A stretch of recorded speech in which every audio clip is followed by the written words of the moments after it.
Esses são os erros mais cometidos por iniciantes quando estão começando os estudos no saxofone. Se você se sente insatisfeito, se você não tem progredido direito com o seu sax, nesse vídeo aqui vamos abordar todos esses erros e você vai poder corrigir eles, né, a fim de melhorar os seus estudos com o saxofone. Fala pessoal, tudo bem com vocês? Vamos lá para mais um vídeo, né? E eu queria motivar vocês dizendo que, cara, errar é humano, tá tudo certo, né? A gente errar. O que não pode acontecer é a gente permanecer no erro, né? E continuar sem progredir no saxofone. E esse vídeo aqui é justamente para te ajudar a progredir nos estudos com o saxofone, né? Hoje a gente vai ver todos esses erros para você anotar e não cometer eles mais para poder ter uma evolução gradual e significativa nos seus estudos com saxofone. Então vamos lá para o vídeo. A primeira coisa, pessoal, que a gente tem que se atentar quando a gente está iniciando é na montagem do saxofone. Tem uma coisa que todo iniciante comete, né, quando começa a estudar o saxofone, que é a montagem errada do instrumento. Então, por exemplo, tem muito iniciante que primeiro conecta o tudel, aqui essa parte aqui com o sax, né? E depois ele vai colocar a boquilha no instrumento, né? Por que isso é errado, né? A primeira coisa é que o tudel, ele tem esse reforço aqui, tá vendo? Aqui na parte de trás aqui dessa curvinha dele, ele tem esse reforço. Para não essa curva não entortar, né? Eu já tive, enfim, exemplos de alunos que foram com o tempo, né, colocando força aqui para colocar a boquilha, com o tudel montado no sax, sem ter colocado a boquilha primeiro, e o tudel foi entortando e, enfim, estava empenando o tudel da pessoa. Isso acontece principalmente com o saxofone tenor, que ele tem ligeiramente a curva mais curvadinho mesmo, né? Ele tem tipo uma onda aqui, o tudel do sax tenor. Então não cometa esse erro se você está iniciando, né? Primeiro você monta aqui a boquilha no tudel, certo? Então dessa forma aqui você coloca o tudel no saxofone e agora sim, né, tá montado o nosso instrumento da maneira correta.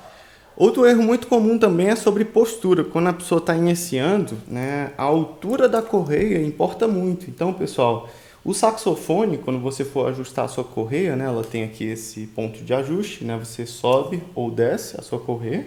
Normalmente as correias de saxofone são assim, tá? Ele não pode, né, tipo, ficar muito para baixo. Tá vendo que eu estou trazendo o saxofone para minha boca e ele está vindo no meu queixo? Você não pode tentar alcançar o saxofone, né? Aqui tá errado, certo? O saxofone ele tem que vir naturalmente na sua boca. Então, o ajuste da correia, né, ele torna a sua postura, né, correta. Senão você vai ficar todo curvado para soprar, né? E isso não é legal para o sopro. Então, ajusta aqui de uma altura que o saxofone, quando você trouxer ele venha diretamente na sua boca, ó.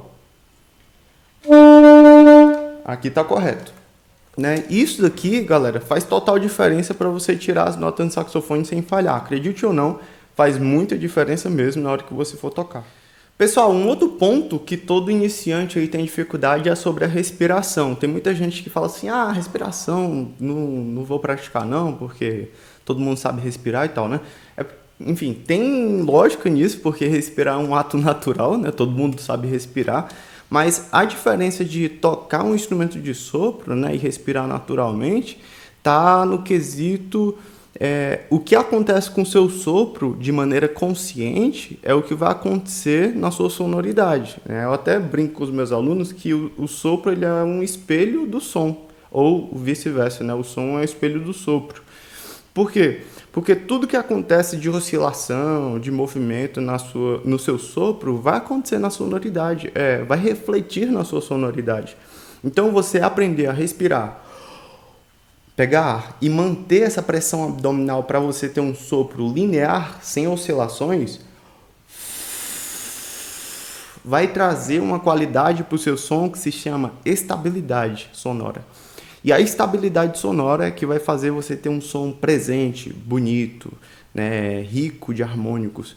Então, ter esse sopro contínuo, sem oscilações, né, vai fazer com que você soe de uma maneira mais agradável na hora de tocar o seu saxofone. Então, ó,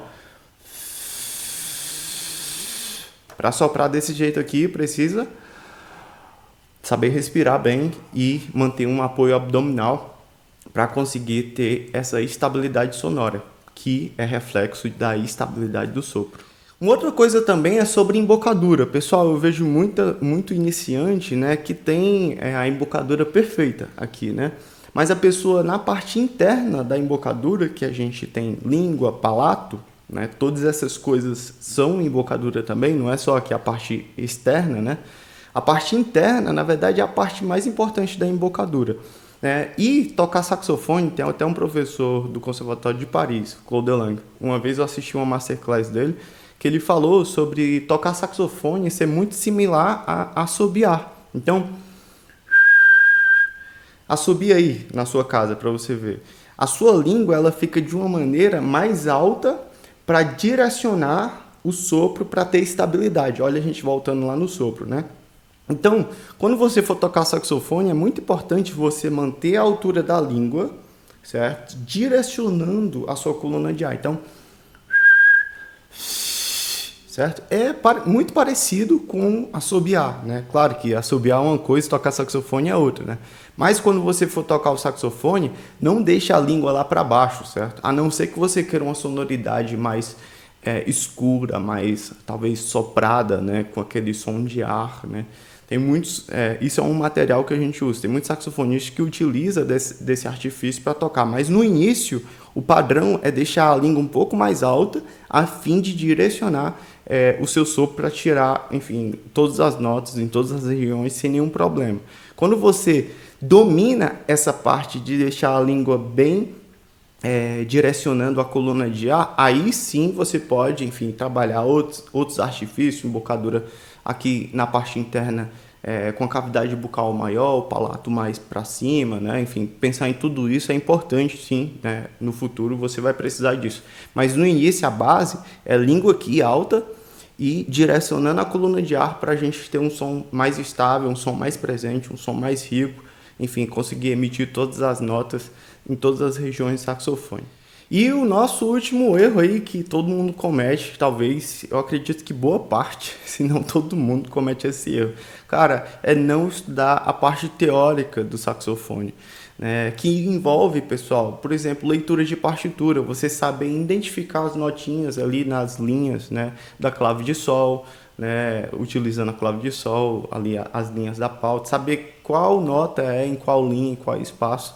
Isso é muito importante você ter uma boa prática disso, né? Escrever, colocar o nome das notas embaixo, né? Enfim, para saber identificar ali no início é muito importante fazer isso.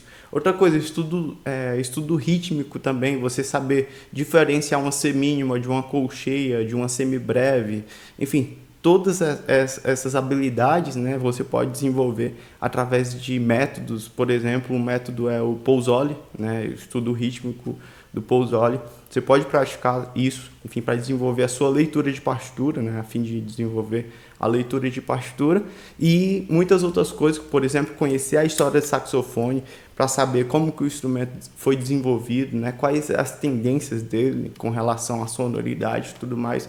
Tudo isso, toda essa parte histórica, toda essa parte mais teórica é o que vai te dar base para poder ter um futuro, né, promissor aí nos estudos com o saxofone. E pessoal, eu queria falar para você, saber onde a gente está errando, né, é muito importante para a gente conseguir ter fundamento para poder evoluir no futuro. Todo mundo, né, enfim, tem um início, claro, né? Calma, você vai conseguir evoluir no saxofone, mas enfim, só de você estar aqui nesse vídeo já é um grande passo para você evoluir no saxofone. Eu espero que esse vídeo aqui tenha ajudado você. Se você quer saber um pouco mais, enfim, se aprofundar um pouco mais sobre esses pontos que eu falei, sobre embocadura, sobre postura, sobre, enfim, sonoridade, embocadura e tudo mais, tem um mini curso gratuito que eu vou disponibilizar aqui no topo dos comentários. Vai ter o link para o mini curso. Clica aí nele, assiste todo o material. São 9 aulas gratuitas para você, passo a passo, aprender a tocar 4 músicas no saxofone. E espero que você tenha gostado dessa aula. Deixe seu like, se inscreva no canal se você ainda não é inscrito, né? Se torne aluno e aluna desse canal. E nos vemos numa próxima aula. Falou! E os cachorros enlouqueceram.